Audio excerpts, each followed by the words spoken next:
Good evening, everyone. I hope you are all well. It's certainly a very, very hot day today, probably the hottest so far. I actually forgot that it was the leaders' debate on at this time when I had. What's going on here?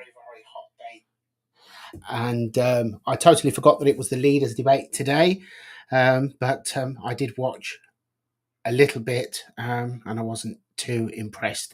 But anyway, for those of you who have decided to join me, thank you very, very much.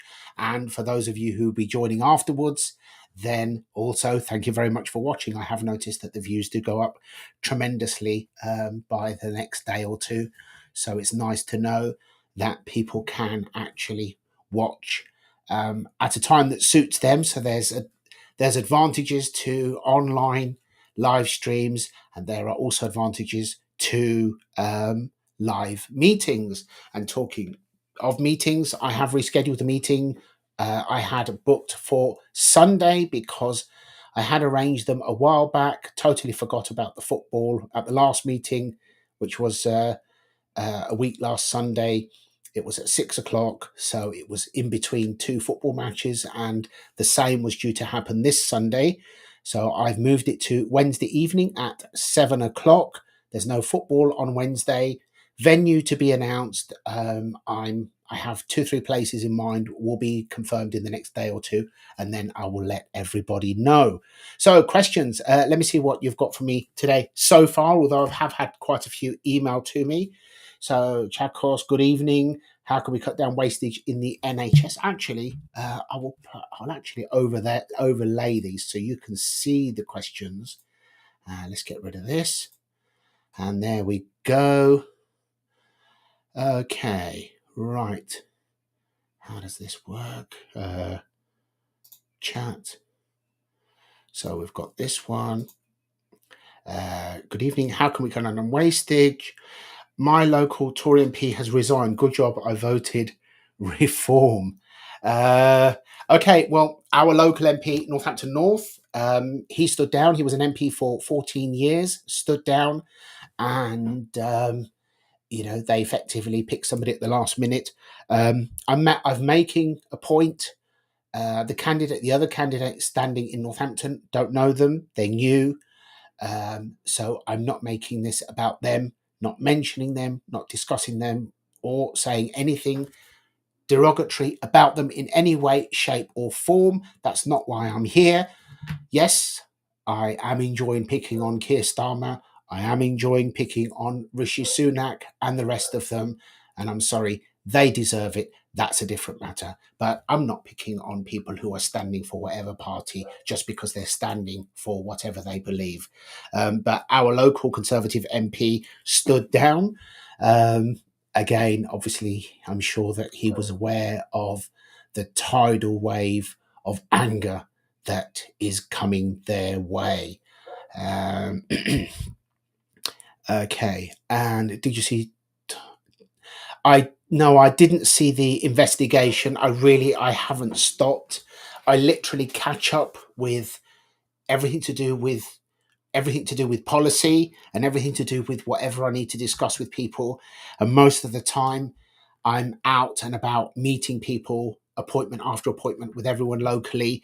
I focused on that because we have got a mail shot going out to the whole constituency. It should have gone out last week, so we've missed the postal vote. It should be out any day now.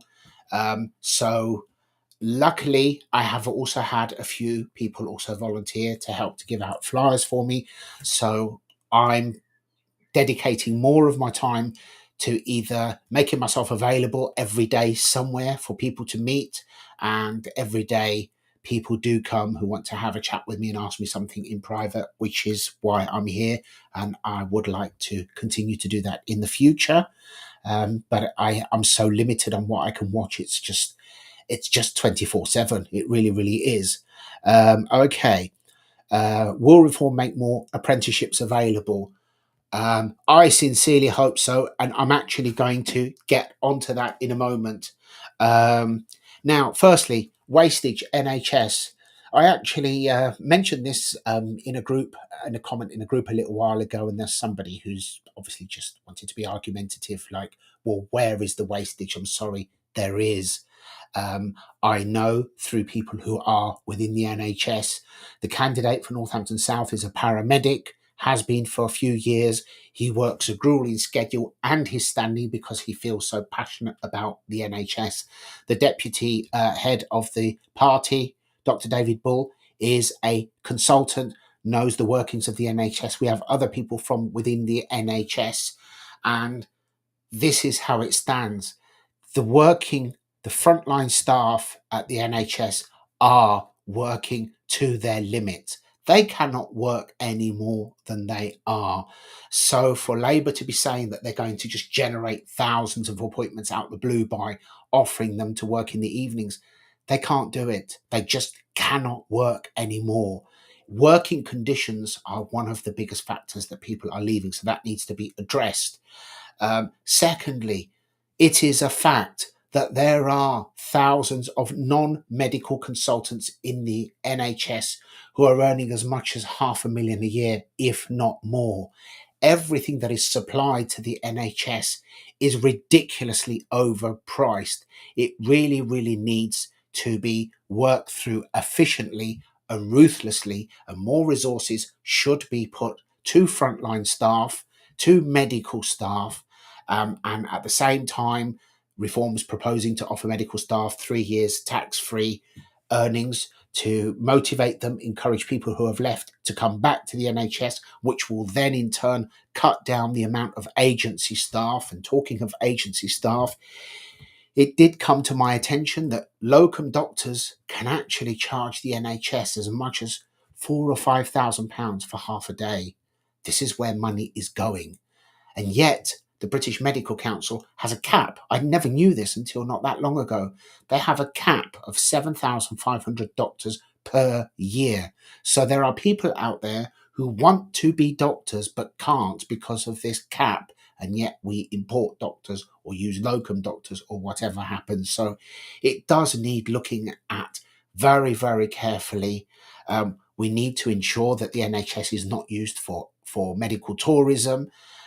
We need to ensure that people who visit this country cannot really exploit the NHS. It's a difficult one. It takes difficult decisions, but I have faith that that uh, that part of our party, people who specialise in the NHS, know their stuff. They're coming from the medical side of things, not the management side of things. So they do have the right options in mind, but it doesn't mean it's going to be easy to implement them, because when you try and get rid of somebody who's on £500,000 for pushing a pen around, that person's going to cause trouble and stir up trouble. There will be pushback, but this is down to strong leadership, and whichever party we refer to now and in recent years, everyone has been so weak, it's absolutely pathetic, and no wonder the country is in so much trouble.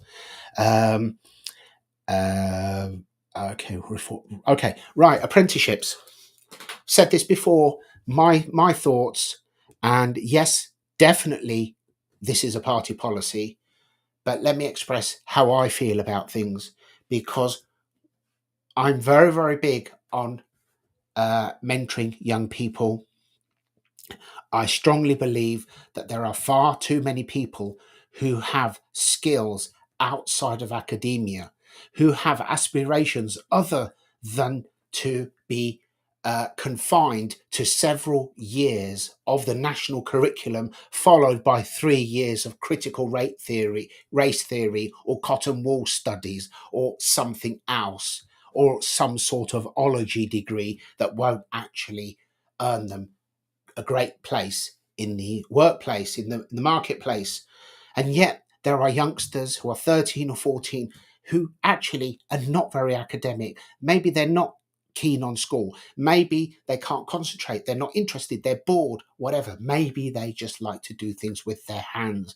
Why should these people be forced into this academic Marxism for the next 4 or 5 years when they could be starting their apprenticeships earlier on and the basic academic side can be built into what they're doing through their apprenticeship. Apprenticeships are important not just for the school leavers, but even before they leave school, because I can tell you for a fact that there are young people not far from here who are considered to be a problem. Maybe they hardly ever go to school, or maybe they don't like school, or maybe they're problematic in school. But I've said it before, give them a scooter and they can have that scooter in pieces in no time, and tomorrow they can have it rebuilt and it will identify as a different scooter. Uh, yeah, excuse the uh, comparison, but effectively, there are some youngsters who are so talented. We need engineers, we need plumbers, we need electricians, we need builders, we need tradespeople, and these are just few of many.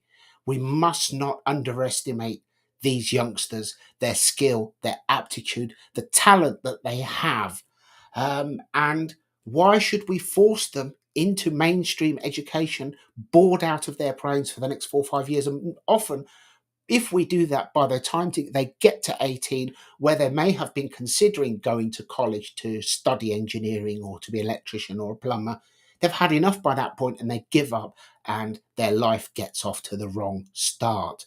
So I don't think that we should be treating 13 and 14-year-olds as children and wrapping them up in cotton wool and just leaving them in schools, uh, forcing them to be doing something that they're not doing when they clearly have talent for something else. And I believe that that would be far more productive. And that also applies, apprenticeships should also apply to people who are older. And at the same time, the workplace is going to change dramatically over the next 5 years. Already it is changing because of AI. So many jobs are at risk and people just do not realize how powerful it is. I don't know if you've ever played around with ChatGPT or Claude, and literally tried out tried it out to see what it can do. And this is just the basic core free version, which is nothing compared to what really is available, and it will literally terrify you.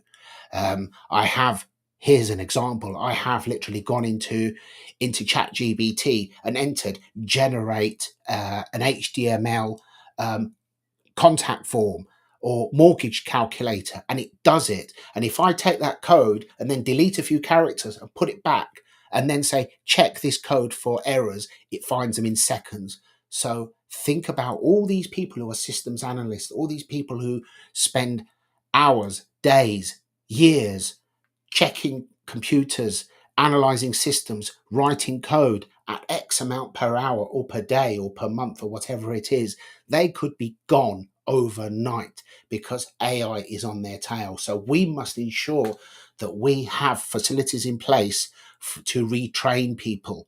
As I see it, national minimum wage is fine as a starting point. And for young people, I believe hopefully everybody should start off working at the very bottom in whatever it is, because it gives you grounding and appreciation for money and for working hard.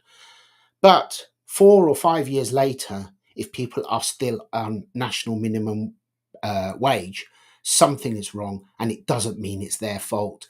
We have let them down because we need to ensure that every person who's on working unskilled a national minimum wage has the opportunity and the support to learn something to better themselves, because that's how we build a more productive society. But people do give up. People do get stuck in a rut. People do often sometimes question their abilities. Can they learn this? Can they do that? It just needs a change of culture to encourage people to have, firstly, access to all the different courses and learning that there are available. And it's quite complicated out there, because go online and try and without having an idea of anything in particular, try and find yourself something that you might want to learn. There's all of these different providers and colleges and universities and private schemes, people who are offering genuine diplomas, people who are offering fake diplomas. The one that I don't like actually is the qualification, non-qualification of continual professional development, because in reality, in terms of academia, it actually doesn't mean anything. And yet there are people out there selling so many of these courses, and people don't often realize that they may, at the end, not actually have a qualification. Sean Smith, blah, blah, boring, goodbye. Okay, I believe that education, apprenticeships should be available, and the method of being able to establish what's available to learn should become a lot more simple, so that people who are thinking to learn something can literally have access to all the different courses that are available and all the options available to them in a simple format, so that they are encouraged, inspired, and supported to take on these courses and learn more. Right, what do we got here? Let's all unite. Absolutely. What was the next one? Can lifetime drug company contracts be stopped to get more value for money? That's something I really, I'm not sure. I'm really not sure. From the medical side of things, I'm going to have to come back to you on that one. Thank you so much. Love it, Anthony. Thank you. Will reform work with other sovereign nations to shut down globalist organisations like EU, WHO, WEF? I sincerely hope so. You know where I stand. I want out of the whole lot. I think they are all infernal and they are horrid. And unfortunately, whichever of the insidious duopoly you vote for, you're voting for globalists. Hence the reason that neither of them are actually firing any substantial shots at each other. They are all tiptoeing around a charade, and it is actually insulting. We had Penny Mordaunt and Angela Rayner squabbling like two schoolgirls in a school playground. I don't even remember what they're squabbling about because it was totally irrelevant. And now we've got squabbling about who's been in the bookies or not, effectively. We've got Sunak on the one side, who's very, very, very angry, and then Starmer on the other side with his virtue signalling hypocrisy, which is a joke from a pathetic flip-flop who doesn't know what a woman is. It's ridiculous. But which one of them has actually stood up and just said net zero is costing this country 30 billion a year? It's coming out of your pocket. And when the horrible little man known as Ed Miliband is Environment Secretary, firstly, he's going to move levies from electric to gas to make your gas horrendously expensive, to force you to rip out your beautiful, efficient gas boiler and replace it with an overgrown, noisy hairdryer that your neighbour will be complaining about within weeks. This is absolutely disgraceful. Which one of them has actually spoken up to object to the fact that the Bank of England is paying 35 billion pounds in interest to private banks voluntarily, that it doesn't need to, on QE reserves, which is basically money they created out of thin air, effectively the same as my printing a £5 note, giving it to you and paying you interest on it? That's 65 billion just from those two things alone. They don't discuss these things because they are all globalists and they're all sold to the globalists, and that's why they cannot be trusted. And this is why, as you've noticed, the trolls have been out for us to such a great degree, because effectively we've terrified them. But they've done us a favour. It has been absolutely wonderful. In fact, I wanted to take some time to thank the trolls on my threads, on my videos, on my posts. I'd like to thank the BBC for intentionally omitting us from the debates, because they have shown who they are to the British public. And I know what they would say. Well, I know exactly what they would say. They would say that I'm using my customary inflammatory language. Yes, that's correct. But what they're terrified of a voice with parliamentary privilege who's going to stand up to the charade and the lie that they've been selling to the country for many years. So yes, sorry, back to the question. Other countries. Well, at the moment, I can't see any of the other countries in Europe going against them.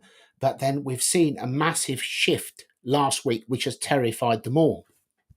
But this is how desperate the EU is, because yesterday they actually began accession talks with Ukraine and with Moldova. They will not be net contributors to the EU. Somebody's going to be paying for them. Two of the most corrupt nations this side of Ripper Molotov, be perfectly honest. So let's see how that goes. This is how desperate the EU is, because they're just simply expansionists. Vote reform, save Britain, yes. National minimum wage does not allow for people to live on national minimum wage only, works with benefit top up. I don't think that we should leave anybody long term on national minimum wage. There must be support. There must be a concerted effort and maybe a change of mindset. In other words, that there should be an effort wherever possible to support people and inspire people to better themselves, to learn something. And sometimes it could be as simple as people think when I've spoken to them, learn what? What can I do? Often it's down to people simply just being prepared to accept that they can't be better than they are, when invariably they can, provided they pick the right career, of course. Not to question, but Richard Tice deserves a model honour, etc., for him stepping aside in the interest of his country so as to allow reform a chance at winning. Absolutely, I've met Richard several times. Let's keep in mind where we were, where we've come from, and where we are. Early last year, we were polling well under 5%, and Richard Tice, Anne Widdecombe, Ben Habib, Alex Phillips, Dr. David Ball, these people sacrificed days, weekends, so much of their time supporting the party. Anne Widdecombe lives in Devon, and she travels the length and breadth of the country to speak at meetings in order to support candidates. She's absolutely incredible. I've spoken with her several times. The last time was last Friday, actually, in Lutterworth. And since then, she's been all over the place. Ben Habib, he's in Wellingborough, just the next constituency to us. So we speak quite frequently. I've spoken with Ben, taken the platform with him several times. Next time I take the platform with Ben, I'm going to go before, because Ben is so good and covers so much territory that if you let Ben go first, then everything I had planned to say, I'm thinking, well, he's said this, he's covered this, and I'm trying to think of what I have to come up with a new speech on the fly, effectively. He's brilliant. And yes, Anne Widdecombe is a legend. And as far as Richard Tice goes, absolutely fantastic. And I don't care how these woke, lefty, toxic trolls try to spin it. This guy put his hand in his pocket, and deep in his pocket, we're talking 7 figures, to fund reform, not knowing if he'll ever get it back. And ultimately, he's a great guy. And even more so, I absolutely love and I really enjoyed the way that Richard and Nigel have played the media over this last year. Ever since the Conservative Party conference, when Nigel Farage attended as part of the GB team, and he was obviously very popular, and footage of him dancing with them, dancing with Priti Patel, and so on. And all the speculation started that he's going to join the Conservatives. No, he's not. He never said a word. And all we ever got from Nigel and Richard was just the sort of a sly little smile. They played it absolutely perfectly because Reform got much more exposure on the question mark about what is Nigel going to do than it did for anything else. And then finally, when Nigel did step in, everything then went superbly because everybody is in their correct role. And to be fair to Richard, he's the guy behind putting the ideas together, putting the contract together, the business side of things. He is absolutely fantastic, and he is a gentleman, and he has demonstrated that. And this is why they've made such a concerted effort to attack us, but every single thing they've done has backfired, absolutely backfired.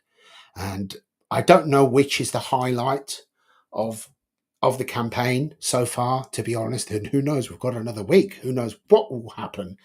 You never know who you're going to run into in the bookies either, do you, these days? But I do have to say that following the now blatantly dishonest, toxic article by Boris Johnson Monday morning in the Daily Mail, to have actually seen live Nigel put up that print of Boris Johnson 8 years ago pointing his finger and saying the EU are responsible for the war in Ukraine after what he'd said, basically showing how toxic and biased the Daily Mail have been. But ultimately, everything we suspected about Boris Johnson is true. A liar, a charlatan, a gutless, weak globalist, the man who signed up 30% of our farmland to be set aside to grow weeds on, National Trust throwing farmers off to grow weeds or plant whatever it is, anything other than food. Meanwhile, the net zero agenda that again he signed us up to means that we are losing thousands and thousands of acres of, again, farmland to wind turbines and solar farms. And if you're not aware, when you have time, research the foundations for a wind turbine, and you will see how many cubic tons of concrete and how much steel is buried into the ground. That land is destroyed forever. But effectively, Boris has been outed and by his own doing. And effectively, since then, there's not been a peep from him or even a mention from the Daily Mail. Good riddance to them. Nigel is absolutely brilliant, and Boris did us a fantastic favour there because we've gone up in the polls yet again, and who knows by next week. I've only just fitted a new gas setup because I was on oil saved up for years. Yeah, I don't like what's going on. I don't like what's going on, and I don't like the way it's going, and I don't like the way that we are facing shortages of food, being unable to heat our homes, being unable to drive, being unable to move. This is all becoming very, very Orwellian, and that's not a conspiracy theory. This is the reality that is coming our way.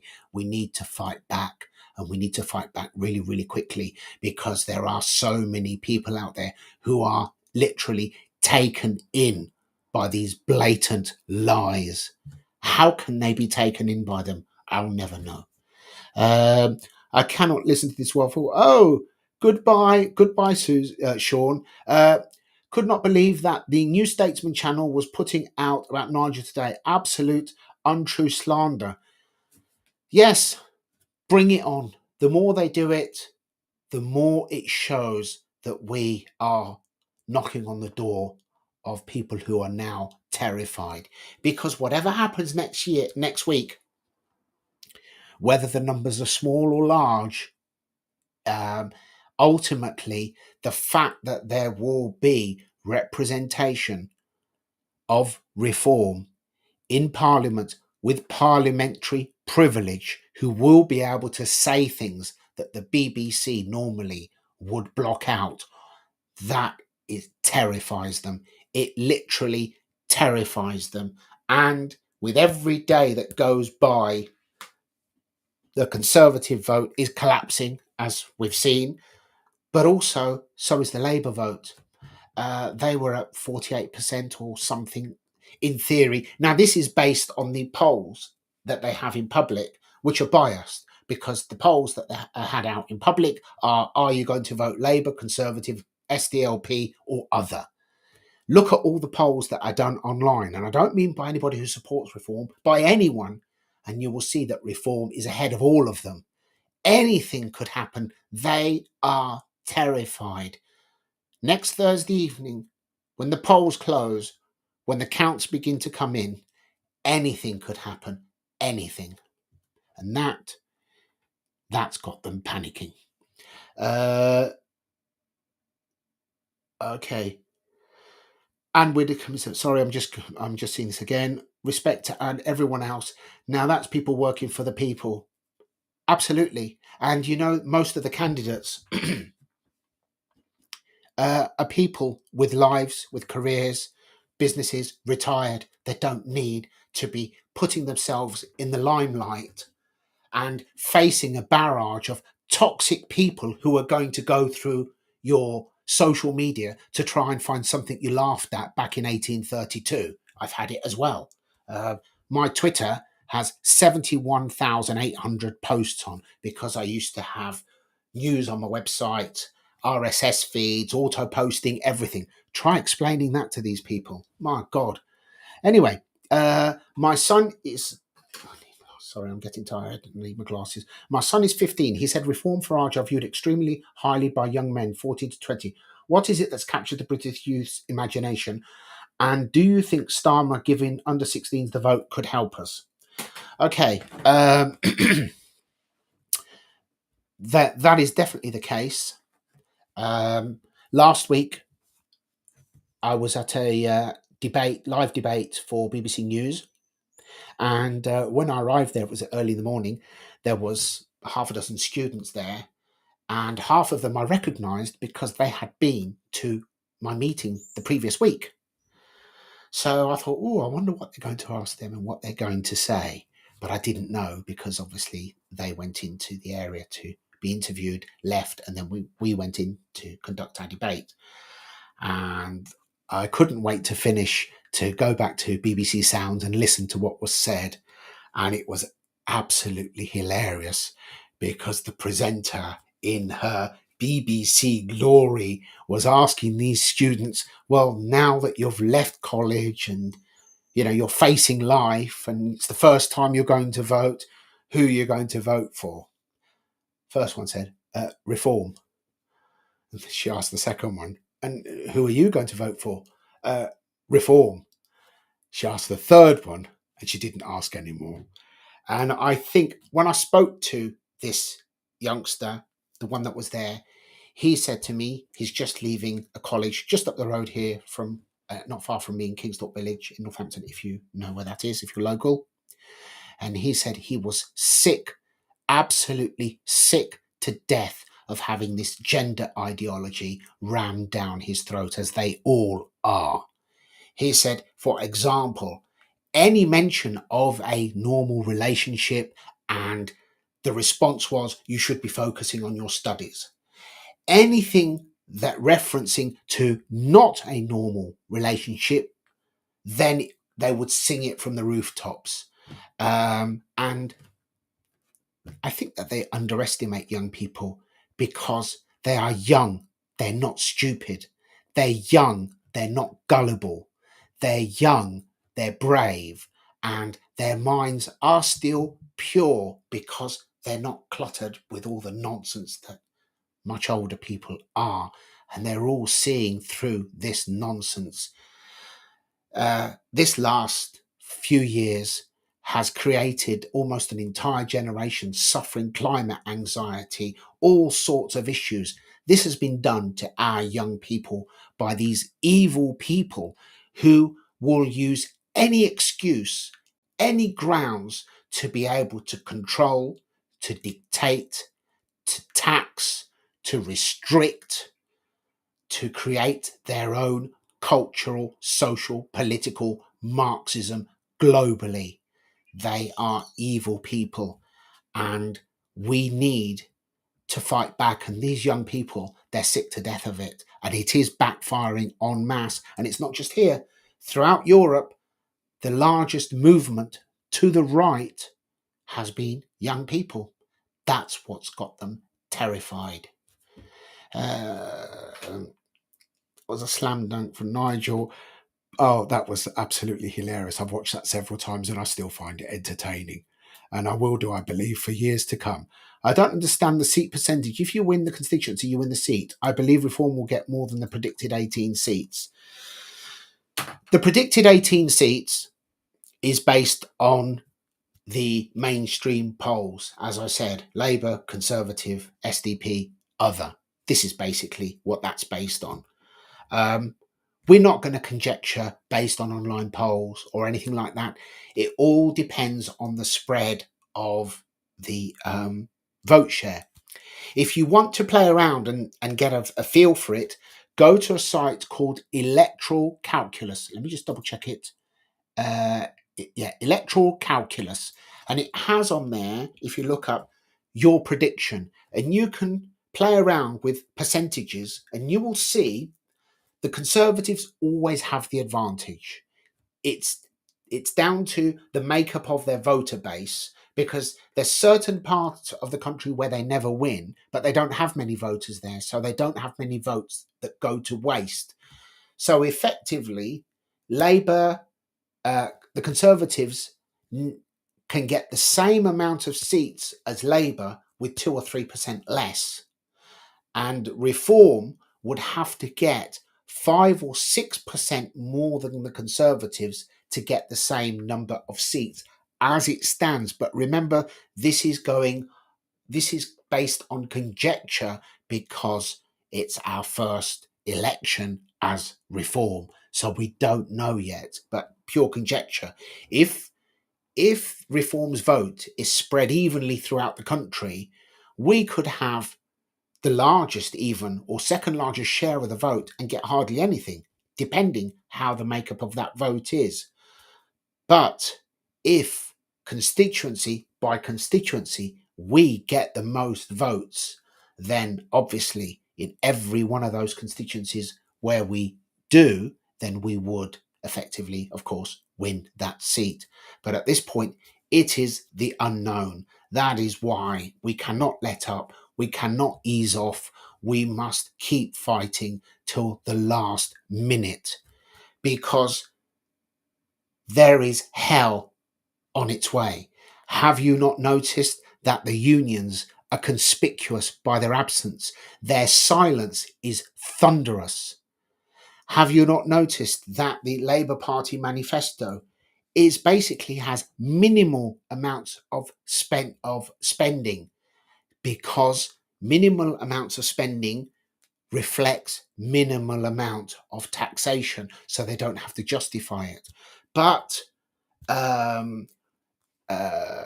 Wes Streeting last week, when he was being interviewed by Trevor Phillips, let the cat out the bag, because he referred to spending that wasn't in the manifesto, and he slipped up and he got caught out. And once he was questioned on it, where's the money coming from, he didn't know what to say. These people cannot actually justify where they're going to collect anything. There's not even in their budget an allocation for the pay increase for NHS staff. They're saying, well, we're going to negotiate, but we're going to deal with it. So the Conservatives, right or wrongly, have negotiated with them, have made offers, haven't had anything successful done so far, right or wrong, whatever the case may be. But Labour's going to come in with no budget in their manifesto to allow for an increase in salary. They are going to get them to agree, because they're going to negotiate, and they're going to tempt them again with no budget in their manifesto by paying them extra to work on top of God knows how many hours they already work when they've had enough to create 40,000 appointments, extra appointments. I think somebody's lying. And this is before the unions come to collect. This is before the war between the Blairites and the Corbynites actually begins. And many political analysts are predicting a civil war within the Labour Party. And God help us if they push Keir Starmer out and we end up with somebody like Angela Rayner, who was on the record 3 weeks ago on camera in a room full of Hamas supporters and spontaneously decided to make up foreign policy on the spot by promising them that if they vote for Labour, she will recognise Palestine. First of all, she couldn't find it on a map. Secondly, she has no right to be making up foreign policy. And thirdly, there is a reason that ministers in particular, but all members of a party, do not actually express an opinion or a policy on foreign policy without specific direction from the Foreign Office, because the Foreign Office has a job to do. And the job of the Foreign Office is to ensure our survival, our future over the next decade, 50 years, century. Politicians and ministers are concerned about lasting till Friday tea time. That's why they shouldn't. And her making that promise live on camera will come back to bite the Labour Party and bite this country. But not only that, it is also demonstrating that our politicians are so weak, so pathetic, and so willing to sell their souls for votes that they would capitulate to terrorism and allow terrorism to dictate foreign policy.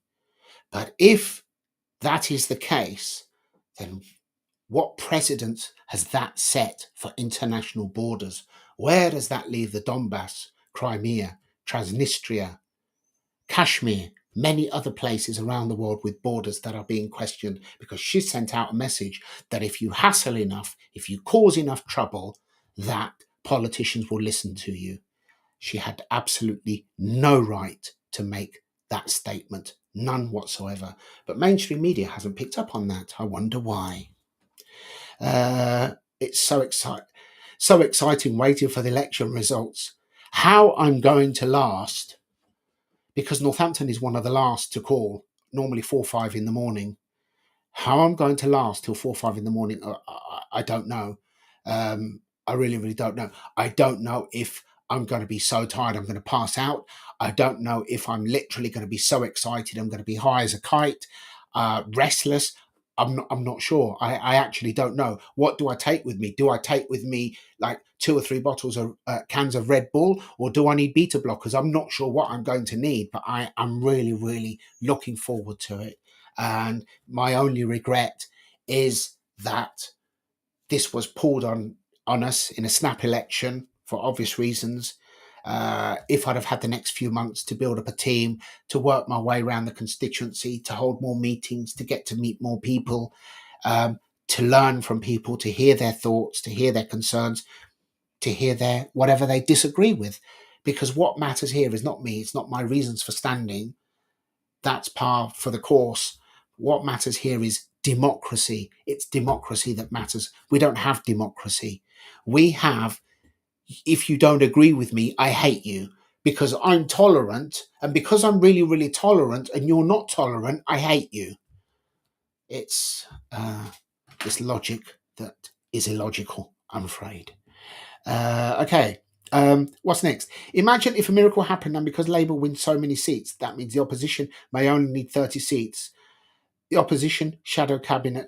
I don't know how it will go. I really, really don't know how it will go. This is unknown territory. Unknown territory. There are many variables.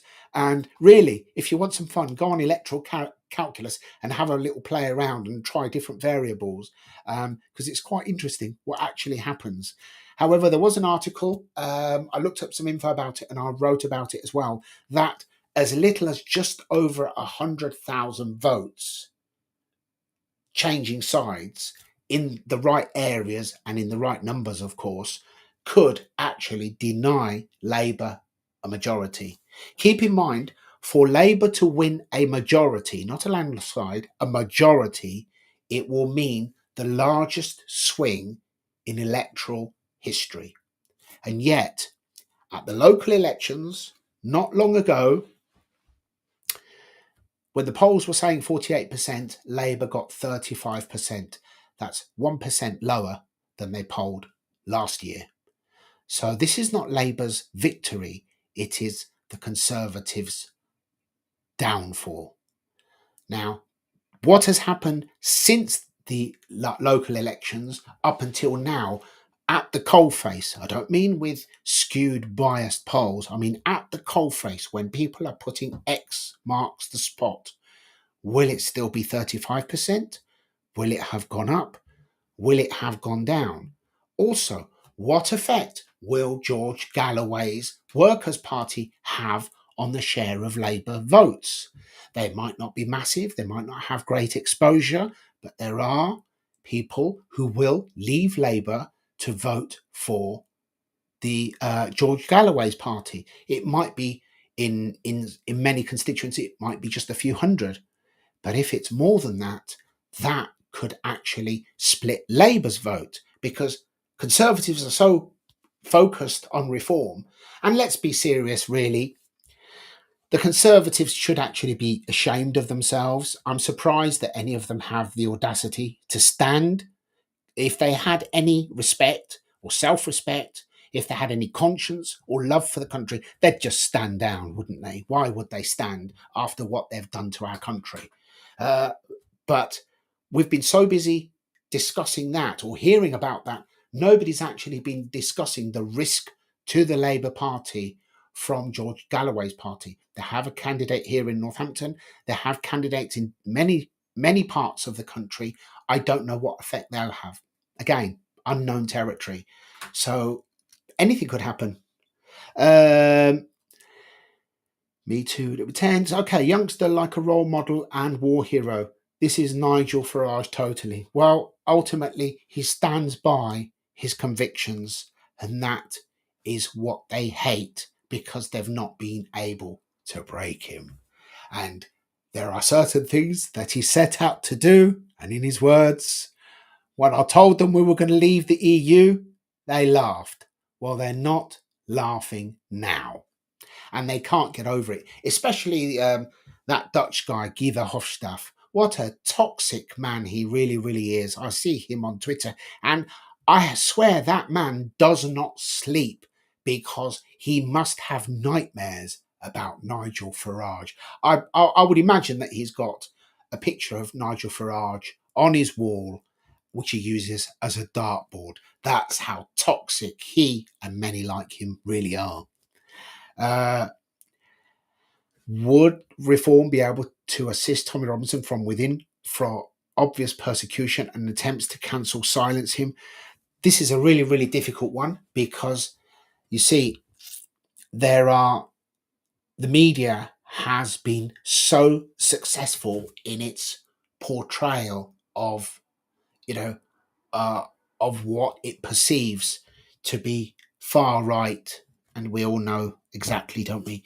And ultimately, it's going to take courage for all people who love this country to actually unite together, because this is what they want to do. Obviously, what they have done is they pick on certain groups and they portray them in a way that would make other groups hesitant to be associated with them, so that they can divide and conquer. And this is what we need to address. And I'm fully aware, I have seen the tweets where Tommy Robinson and crikey, I've forgotten his name now. The guy from oh, he's gone. Reclaim. I've forgotten his name now. So sorry. Anyway, actually put out tweets encouraging people to vote reform. So uh, that shows support for the right reasons. No pun intended. Um, so I don't know, but we need to address this behavior of cancelling people, this behavior of misrepresenting people. And as I've said before, the BBC is so concerned about fake news and stopping fake news, but in reality, they just want the only fake news to hear to be theirs. A quick shout out, of course, to our good friend Maya Tuzi, who apparently has broken records today with his viewers. He's a great guy. I'm sure that he's known to most of you. I'd like to take this opportunity to wish him well. I do always keep an eye on his channel, and he is a champion of free speech, champion of patriotism, and a shining example of how it is nothing to do with race or background or anything like that. You either come to the UK and love being part of the UK and love its culture. He knows more about uh, the UK and European history, well, global history, really. He's well informed, and it is actually it actually makes you proud that somebody is a shining example. He really is one of the best ambassadors of this country I can think of, and he would run circles around any of this lot in Parliament. And there has been mention about him going for mayor next time. Wouldn't that be wonderful? But yeah, an absolutely amazing guy, and it's lovely to see him go from strength to strength, and hopefully, hopefully that will continue. Uh, Indeed. Limpius food. Okay. Labour is no longer interested in workers. They're all middle class socialists who have work agenda instead. It's actually disgraceful. It's absolutely disgraceful. I would have respect for a party that was totally about workers, if you like. Um, Even though I didn't agree with the man politically years ago, um, one of my favourite politicians of old used to be Tony Benn, because his language was colourful. He was great. He stood by what he said and didn't change according to the polls and the weather. And it doesn't matter whether I agreed with him or not. We shouldn't agree. We should be able to have proper debate. But this has been restricted because anything that contradicts the narrative is labelled with an ism, and you're shut down or you're removed or you're blocked or something. And they have destroyed democracy. And yet these people have the audacity to actually criticise other nations and present themselves as the custodians of democracy. So again, I'm not defending anyone specific, but let's have a look at the democracy that we in the West have put into place around the world in the last few years. Iraq's very democratic now, isn't it? After we flattened it because Blair and his cronies lied that Saddam Hussein had a giant pea shooter. Syria is also a bastion of democracy, isn't it? So is Libya and most of North Africa. What about Afghanistan? A model of democracy. And to use the words used by George Bush the first, we will liberate Kuwait so that Kuwait and Iraq, when we remove their dictator, can join the family of democratic nations around the world. Liars. Anyway, good luck with your seat. Thank you very much, Campbell. Yeah, It was Ferguson, wasn't it, the one who prepared the report for Iraq, wasn't it? Who proved beyond reasonable doubt that there was evidence that Saddam Hussein had weapons of mass destruction. And what did he have? Three pieces of a sleeve to a cannon that the British sold him. Uh, how is it possible that we shall get a government we don't want and a PM who is loathed and derided? Uh, it's the new version of democracy, which is literally a joke. Clisthenes would be turning in his grave if he saw what happened to his vision of democracy. It was better back then than it is now. Uh, what are reforms planned to deal with World Health Organization? Tell them to go and take a running jump. But my concern is this. In the meantime, is the flip flop man going to sign us up to their newer restrictions, their new rules, which will mean that we will be subject to the WHO's pandemics, that they will be able to order a lockdown on us, they will be able to seize 20% of our medication. I do not want to be part of any of them, and we need to object to this because this is really, really serious. As I've said before, I want out of the WEF and their globalism. I want out of the WHO and their plandemics and scamdemics. I want out of the UN and the Global Compact on continued and sustained migration, again, signed under Boris. The UN currently recognises 750 million people globally as fitting their criteria of being a refugee. And that should worry all of you. I'm against the EU and their pan-European Marxism and the ECHR with their half-cut, half-trained, arrogant pseudo-judges who actually think that they have the right to dictate policy to oversee countries around Europe and actually tell us that we can't deport somebody who's a criminal who's publicly expressing their desire to destroy our country. How on earth did this happen? But with regards to the migration, I believe that those of you who have larger homes need to be very, very concerned with what Labour might do, because I would not be surprised at anything from them, from either reassessing the tax bands and basically splitting the H band, the highest band, into several more bands. So your council tax will become your new mortgage. They are out to push you out of your homes, and they're going to give them to somebody else. Or even worse, they might be thinking along the lines of that German province in the height of the migration. One of the mayors or local leaders, whatever they call them over there, actually passed a law where they could force you to take a migrant and have them in your spare room. Imagine getting a knock at the door and being thrust a migrant and being told you have to give this person, you have to take this person into your home. Nothing would surprise me from them. So I love Maya. Yeah.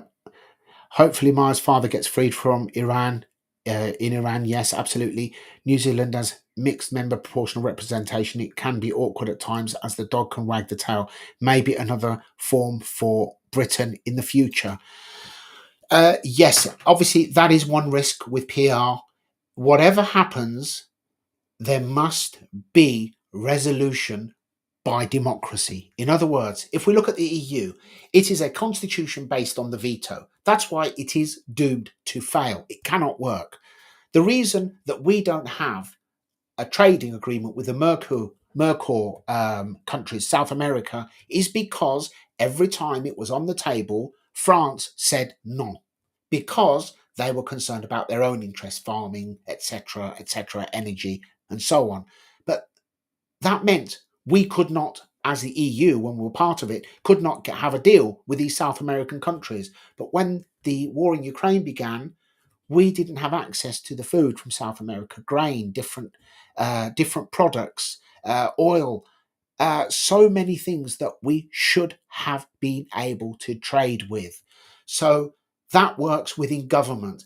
Any countries that have been set up with the veto have ended badly and collapsed. And more often than not, it ends with civil unrest or even military problems. That is an empirical fact. That is why Europe is doomed to fail.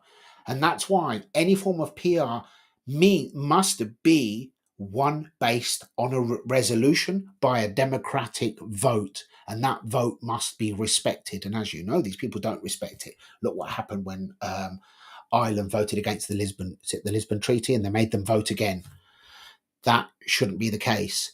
And I'm in favour of complete reform because I believe that democracy should begin with the people, demos, the people. So effectively, there should be direct lines. There shouldn't be disconnected parish councillors to disconnected local councillors to disconnected regional councillors to disconnected MPs to disconnected. It shouldn't be like that. It should be a parish councillor who is known to people in as little as 2 or 3 or 4 streets. So they all know this councillor who then represents them amongst others, who then cast their vote on behalf of the people, who then cast their vote on behalf of the people to work its way up. That would be true democracy.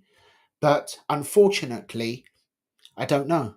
I don't know who would actually be humble enough to support anything like this, because no party is going to change the political system that put it into power. And more often than not, these people are not concerned about what you want because they think they know better than you, because it is arrogance. And this is why, if we want democracy, we must fight for it and we must demand democracy. And if we do have true democracy, there won't be this veto bottleneck, because where there is a decision, there will be a vote. And when the vote is cast, there will be a result, and that result must be respected. And I believe on important issues, the public should have a right to vote. Ultimately, we could have, there's nothing to stop us having several votes a year. We make a simpler process for people to be able to vote that's secure and not corruptible.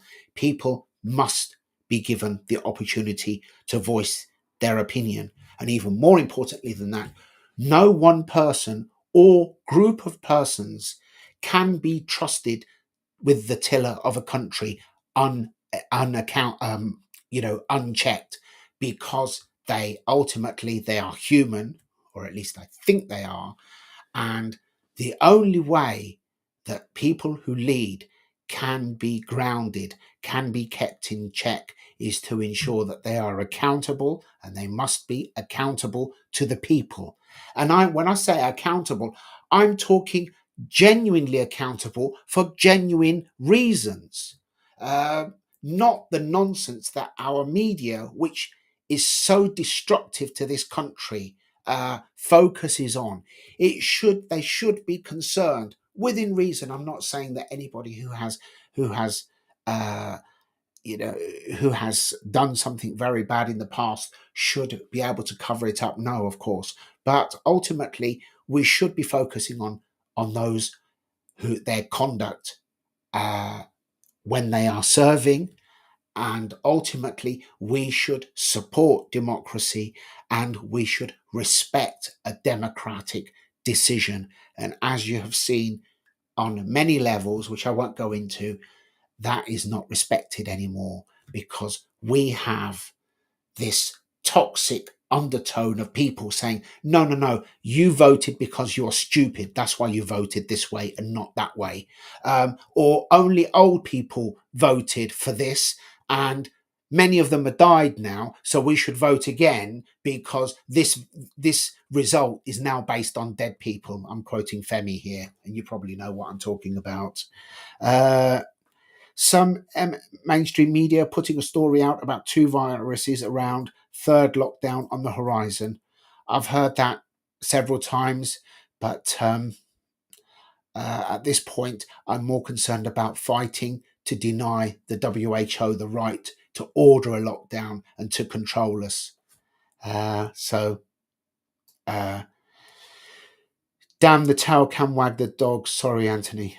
Yeah, good on you, Anthony. I have only got one bedroom house, plus it's run by a charity. They wouldn't allow it. I don't want some strange person living in my house anyway. Don't completely agree. Uh, don't listen to them. We are going to vote to win vote reform. Absolutely. Apologies. I've been putting an H in your Christian name. No problem. Really hope so, Wendy. Me too. It's big. They are letting on. The polls are a week behind. The polls are they are set up. They really, really are. Uh, let's have a look. If I go in a bank with a hammer and steal 10 grand, if I go to court and say sorry, will I get away with it? All MPs do. Yeah. Well, it's just hypocrisy on every level. Hypocrisy on every level. We have MPs stood up talking about tax havens, but they never mentioned Gibraltar, which is one of the biggest tax havens in the world. We hear about money laundering. London's one of the biggest money laundering centres in the world. Why do you think there are billions of pounds parked up in property in London that sat there empty that people who live in London should be living in because it is allowed? And yet, if you get if you get 3 bars on a fruit machine and try and go and deposit several £100s or whatever it is in cash in your bank, they'll be asking you where you got the money from because it's anti-money laundering. What utter crap it really, really is. And on that note, I'm against people parking their ill-gotten gains in our property market. Shouldn't be permitted to do that. Should be allowed to invest in the UK. But hey, we've got capacity for 2 million homes on brownfield sites alone. How about directing their investment into building social housing, low-cost housing, first-time homes, key workers' homes? They could get a return. We get all of this property for our young people, and it wouldn't cost the government a penny. I wonder why they don't do that. If I don't want someone in my house, they won't come in. Yep. Well, anyway, I think I will leave it at this tonight. If you have any questions for me, please feel free to email me or message me on any platform, whichever way you want.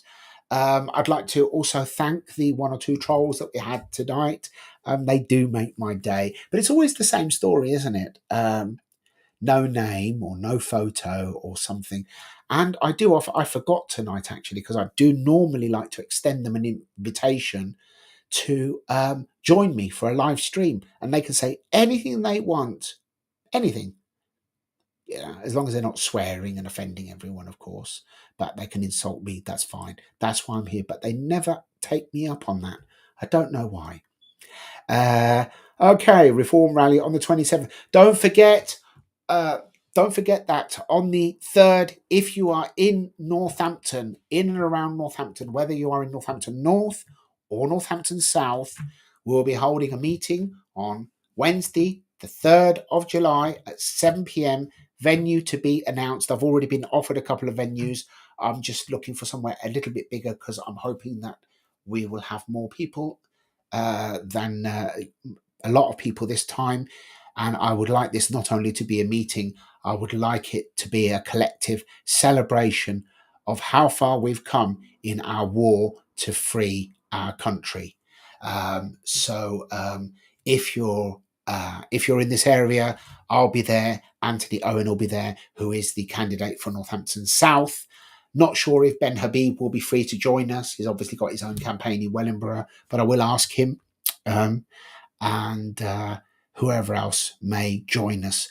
So I would love to see you at this event, and I'll let you know where it will be as soon as I know for certain. And once I do, you'll be very, very welcome to come along, and that way you can ask your questions, you can put us on the spot, face to face, because ultimately, if we want your vote, we should be happy to put our money where our mouth is and be put on the spot. That's all for now. Thank you very much. Bye bye. And I will probably see you again in a live stream tomorrow. Good night.